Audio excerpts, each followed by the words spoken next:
Check out Sports Done Right on Facebook. It's my last name, WRIGHT. And Tuesday nights, for the most part, with my work schedule here, is I kind of do some appointments at night and stuff. So last night's show was the first one that we were able to get off in a couple weeks. But most Tuesday nights around 7:30 p.m. Central Time, you can find me hosting Sports Done Right and, just chopping it up, talking, the Minnesota angle, Minnesota sports, Big Ten sports, kind of that northern feel for all the brothers down south there. But, just come on through. We take live calls. There's a lot of interaction, and we have a lot of fun. So thanks for having me on, Jelani. No problem. Anytime. So we'll talk to you later, Governor.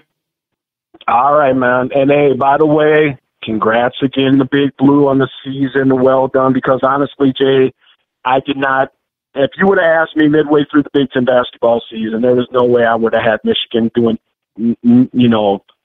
nearly anything to what they wound up doing. So congrats to your team, even though they came up a game short, brother. Thank you, sir. There you have it, ladies and gentlemen. The governor of Minnesota, Vince Wright. So what we're going to do now, we're going to take a little break, and we're going to come back, and we'll get into some NFL news and talk a little NBA as well. So you listen to the Wait a Minute show with your man Jelani JB Bodie and Lopan, who does nothing, I tell you, during this show. Indeed. And we'll be back after these words from the governor too. Hey, what's up, everybody? I am Vince Wright, the sports governor, and you know me from the Sports Done Right show. But when I'm not doing Sports Done Right, I'm in the executive mansion chilling with the Wait a Minute show. That's right, Jelani, Lopan, indeed. Keep it tuned here, y'all. The Wait a Minute show. My name is Vince Wright, and I approve this message.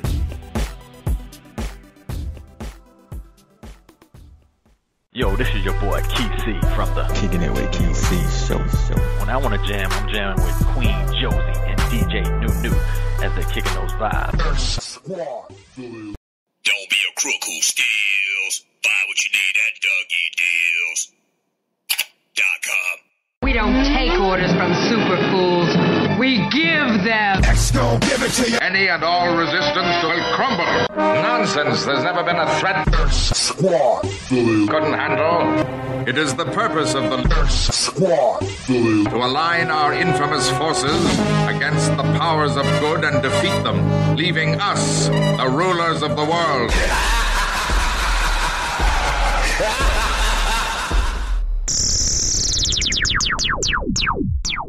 This is Girly Girl.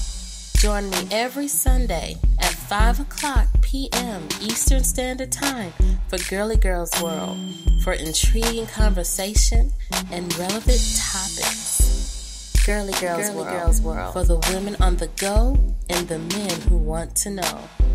Girly Girls World Sundays at 5 o'clock p.m. Eastern Standard Time. Indeed. Yeah, Girly Girls World. Everyone check that out. We are back in the building. It's the Wait a Minute show on the 2 Live Stews Radio Network, coming to you from the ATL, chilling here in the Lions Den studio. Let's go to the chat room a little bit, the Wait a Minute show chat room. And Big L is in the building. He said, yo, Jelani, did Michigan win? I'll wait.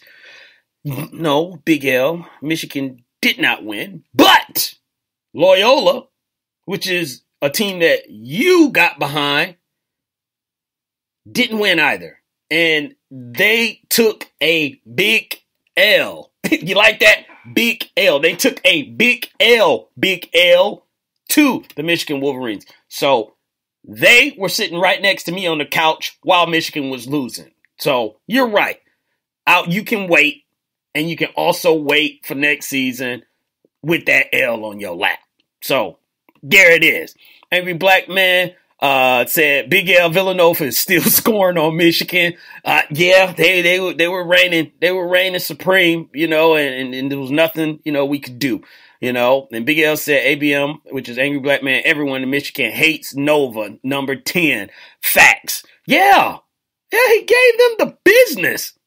He gave him the business. Now, and you know what? And Mocha Bella just said in the chat room, she said, I like the Sister Jean meme. No. I was not going to touch that. Y'all, those people that put that crying Jordan face on Sister Jean face they should be ashamed of themselves. They should be ashamed of themselves.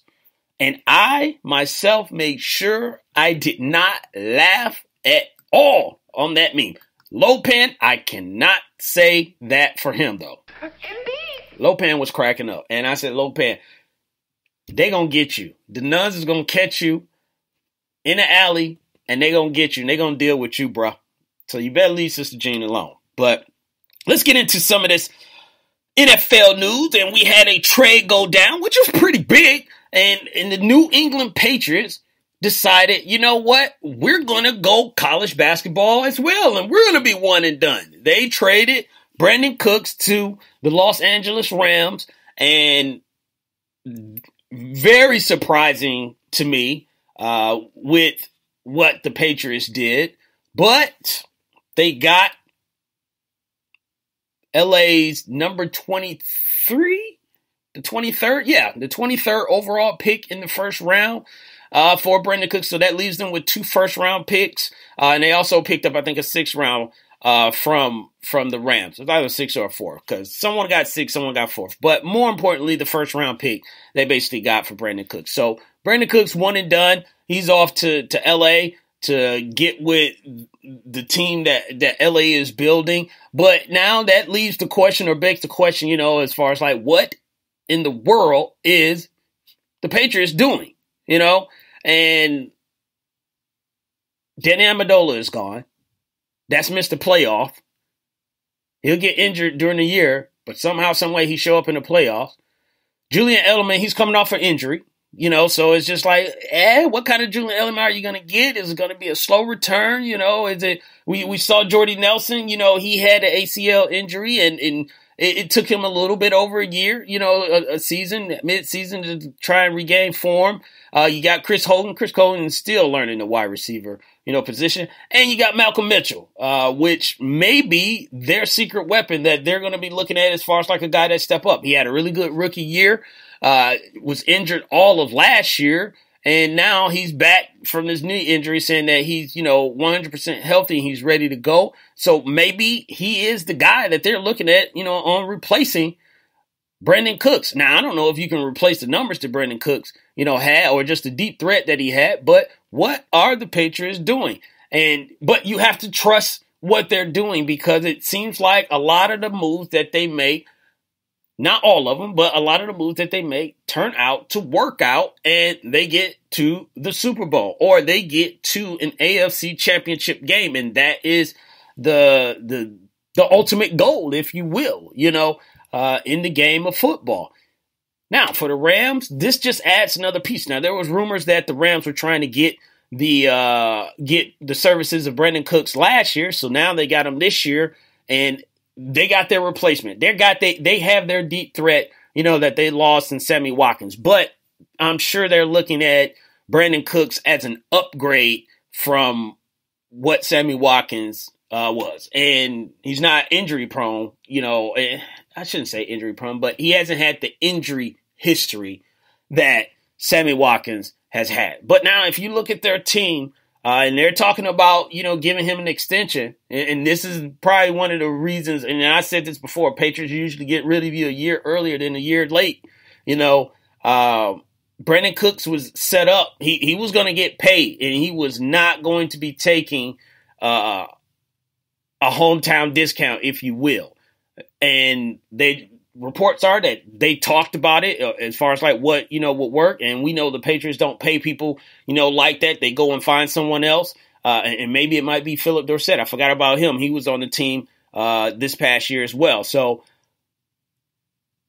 the Rams, I feel, of course, they're trying to, you know, win because I had them in my top 3 to give the Eagles a run for the top supremacy position in the NFC. So this just adds to it.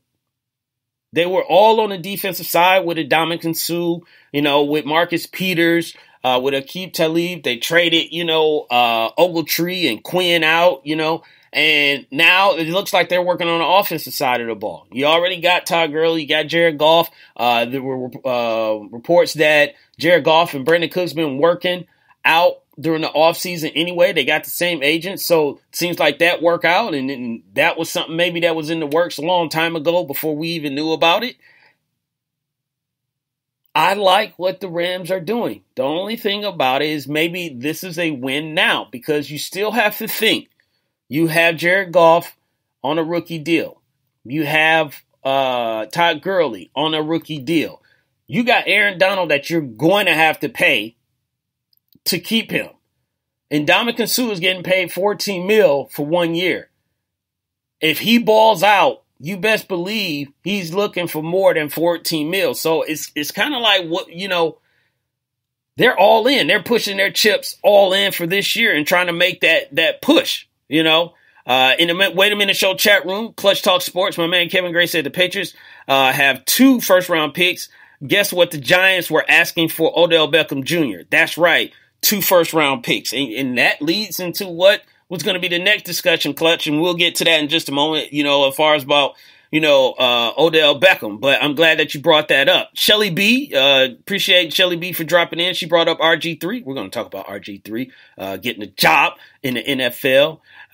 Miss Mocha Bella said, with all these moves, I feel the Dolphins have a chance. Have a chance at what, Mocha Bella? I mean, chance at getting in the Heat games for free? I mean, what you talking about? Mocha, Angry Black Man said, Mocha, put that left-handed cigar down. And Mocha Bella said, Angry Black Man, I said a chance. Yeah, a chance. Shelly B also said, Cap's next to make an NFL comeback like RG3, ? I'm going to say no, Shelly B. And here's the biggest reason I've said this before, Shelly B, is that Kaepernick has this lawsuit out, against the NFL about the collusion. And now they said, reports about, he's not going to, take a knee and, and all that stuff. But there's still teams, I think, that wouldn't want him on their team.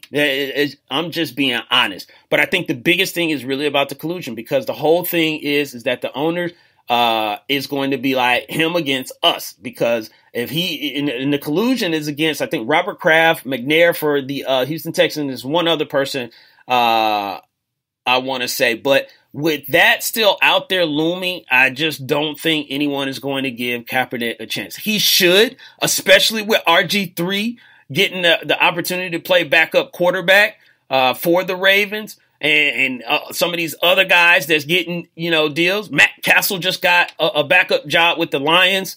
And we all know, part of that has to do with, Matt Castle history with the Patriots. And guess what? The general manager came from the Patriots. Guess what? The new head coach came from the Patriots. So, that played a part. But, Cap, you would think that he would be next. But unfortunately, I just think with that whole lawsuit, if he drops the lawsuit, then maybe he has a chance. But I think that's, going to hold him back. Vince Wright said, no, Shelly, nobody going to sign him. And it's BS.